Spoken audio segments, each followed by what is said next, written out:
মন প্রাণ ঠান্ডা করে দেওয়ার মতো একটা রেসিপি নিয়ে এসেছি। চামচ রেখে তার উপরে দিচ্ছি যাতে করে আমার নিচের যেই সেটটা আছে সেটা নষ্ট না হয়ে যায় করে নিয়েছি। তারপর একটি গ্লাসে আমি 4 টেবিল চামচ এই পেস্টটা দিলাম।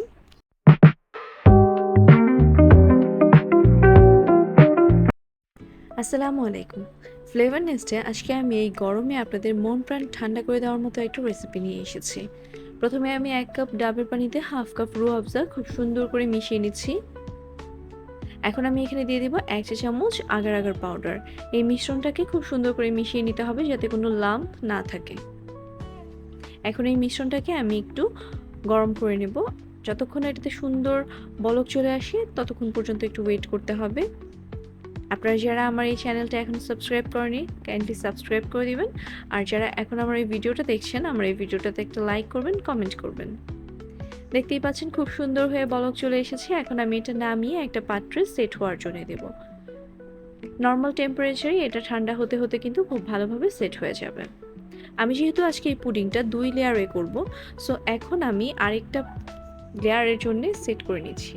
আমি এখানে আবার 1.5 কাপ পরিমাণ ডাবের পানি দিয়ে দিচ্ছি, 1 টেবিল চামচ চিনি দিয়েছি এবং আবারও 1 চা চামচ আগার আগার পাউডার দিয়ে দিচ্ছি এবং খুব ভালোভাবে এই মিশ্রণটাকে মিশিয়ে নিচ্ছি।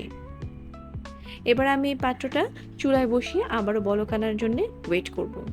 এবং মনে রাখতে হবে আগার আগার পাউডার কিন্তু সবসময় ঠান্ডা টেম্পারেচারে দিতে হবে, সো পানিটা কিন্তু ঠান্ডা থাকা অবস্থায় আপনাকে মিক্স করতে হবে। দেখতেই পাচ্ছেন খুব সুন্দর একটা বলক চলে এসেছে। এবার সেই ঠান্ডা হয়ে যাওয়া আগে যেই সেট রুয়াবজার যেই সেটটা আমি করে রেখেছিলাম সেটার উপরে আমি এটা দিয়ে দেব। আমি একটা চামচ রেখে তার উপরে দিচ্ছি যাতে করে আমার নিচের যেই সেটটা আছে সেটা নষ্ট না হয়ে যায়। আচ্ছা, একটা জিনিস আমি ভুলে গিয়েছি, আমি কিন্তু ডেকোরেশনের জন্য আগে এখানে ডাবের আঁশটা কেটে দিয়ে রেখেছিলাম। সো আমি আবারও কুকি কাটার দিয়ে ডাবের আঁশ কেটে উপরে সুন্দর করে ফ্লাওয়ার দিয়ে দিচ্ছি। যখন এটা ঠান্ডা হয়ে সেট হয়ে যাবে তখন কিন্তু খুবই সুন্দর লাগবে দেখতে।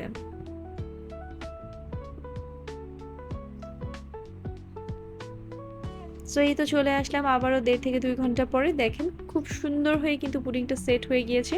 নিচেরটা হচ্ছে রেড কালার এবং উপরেরটা হচ্ছে হোয়াইট কালার।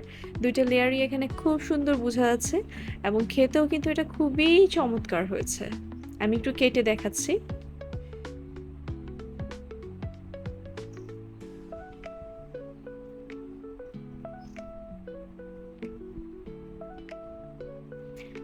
আমার বেঁচে যাওয়া কিছু ডেকোরেশনের ডাবের আঁশ ছিল, সেটাকে আমি 1 চা চামচ চিনি দিয়ে ব্লেন্ড করে নিয়েছি। তারপর একটি গ্লাসে আমি 4 টেবিল চামচ এই পেস্টটা দিলাম। আমি দিয়ে দিলাম হাফ কাপ পরিমাণ ডাবের পানি আর অবশিষ্ট গ্লাসটা আমি ফিল আপ করে নিলাম স্প্রাইট দিয়ে। সেই সাথে আমি এখানে দিয়ে দিলাম কিছুটা লেবুর রস। বিলিভ মি, এই ড্রিঙ্কসটা এতটাই রিফ্রেশিং ছিল যে গরমের মধ্যে যদি আপনি বাইরে থেকে এসে এটা খান একদম আপনার মন প্রাণ ঠান্ডা হয়ে যাবে। এতক্ষণ আপনারা যারা আমার এই ভিডিওটা দেখছিলেন সবাইকে অনেক ধন্যবাদ। Thank you.